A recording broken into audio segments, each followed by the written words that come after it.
This is your video for the government chapter on the judiciary branch. This is a basic introduction to how the US judiciary system works. So, first, there are different types of law. First types of law we're going to talk about are statutes. Statutory law are laws that are written by legislative branches, so either a state legislative branch or a federal Congress. These are ones that are literally written down. And they are decided on by groups of lawmakers who are elected, and they can, of course, go back, pass different laws, get rid of laws, or amend them as they see fit. But we have a whole nother system of law in our country called common law. And common law is unwritten, and it's created through the judicial branch as precedent. So if a case goes before a judge, that judge is supposed to decide the case based on written law. Well, if a law doesn't apply, or there are conflicting laws, or the law is maybe has a loophole or is unspecific, then the judge has to do their best to determine what they think should happen in that situation. That decision will set a precedent for every future case in the judicial branch that is similar. That is common law. So judges are sort of making new law every time they create a new or different decision. This is also called stare decisis, which translates to let the decision stand. But common law is created in the judicial branch, and it is a system of precedents. We also have two different types of law. So when you hear somebody is breaking the law, you probably think of criminal law. These are violations against criminal codes or laws, that violate some societal norm that we've decided. So big things like breaking and entering here, vandalism, property crime, murder, things like that.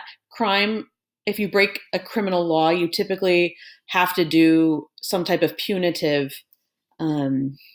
something punitive like go to jail or pay a speeding ticket, or you have to do community service or probation. But most of our laws are not criminal. Most of our laws are civil.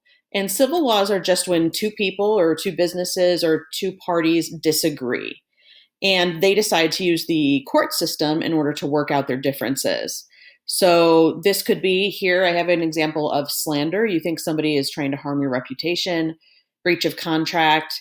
Let's say there are two neighbors and they disagree about where the property line is. And one neighbor chops down a tree. The other neighbor's upset because they think that tree belonged to them. Who's right? It's not necessarily that one's going to go to jail because they were wrong in this instance, but they're going to use the court system to try to figure out who's right and who's wrong.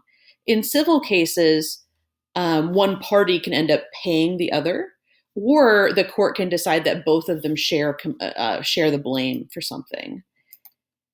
Now, there's two other important things about our judicial branch. The first one is that the judicial branch is passive. It cannot actively go and seek out cases. So a judge can't say, oh, I saw this issue, this injustice. I really think that you should come to my court. I'll, work in your behalf to decide this case for your betterment. Judges can't do that. Judges are supposed to be neutral arbiters, and both sides are supposed to have the exact same amount of time and information in order to give their best arguments to the court itself. So the court and members of the court cannot reach out and take specific cases on purpose. The second thing is that you have to have standing in order to challenge in a court. That means that you have to be either the victim of something or the person who believes that you've been harmed. There are obviously exceptions to this. If you are a minor, you're under 18 years old, your family can sue on your behalf.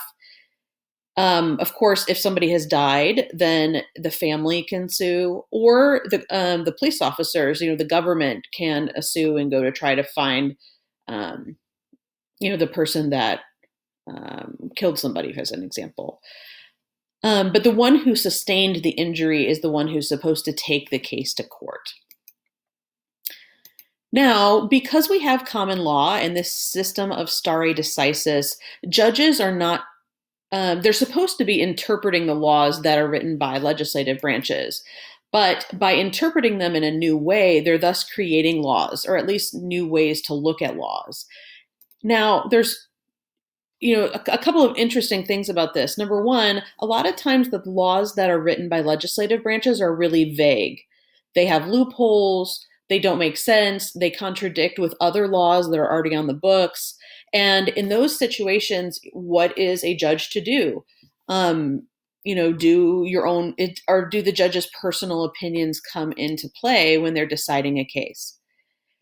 The Constitution of all of our laws is very broadly worded. Remember, the Constitution is a living document, it's very theoretical, and it's supposed to live on for hundreds of years. So it's not really specific. And it's meant to have judges, and particularly the justices on the Supreme Court, interpret it in a new way for new situations, new technologies, the way that society changes over time. So, this is just a quote from Woodrow Wilson. The Supreme Court is a constitutional convention in continuous session. When they write the Constitution, remember, they wanted to make it available to be amended. That was something that was very difficult under the Articles of Confederation.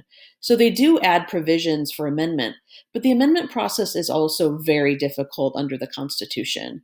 So the Supreme Court justices have the ability in their decisions to set an opinion, write it out, and make sure that that opinion sets the standard for justices or judges all around the country for future cases. So the Supreme Court, just by interpreting new Supreme Court cases, is creating different ways to interpret the laws that are already there.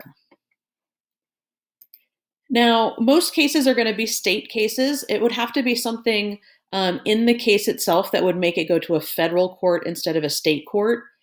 Example, if somebody believes you violated a federal law, you would go to a federal court. If you violate a state law, you'd go to a state court. Federal law also includes treaties, and it also includes anything where you believe your constitutional rights have been violated. Any of our waterways, which are managed and maintained by the federal government, so oceans as an example. If two states are in conflict or suing one another, that would go to federal courts. If the US federal government is a party, either they are suing you or you are suing them. If the citizens or businesses are in two different states, so remember, anything that crosses state lines would be federal. And then anybody who represents our federal government, so ambassadors, diplomats, consulates, and people like that. Any other cases are going to go to state courts.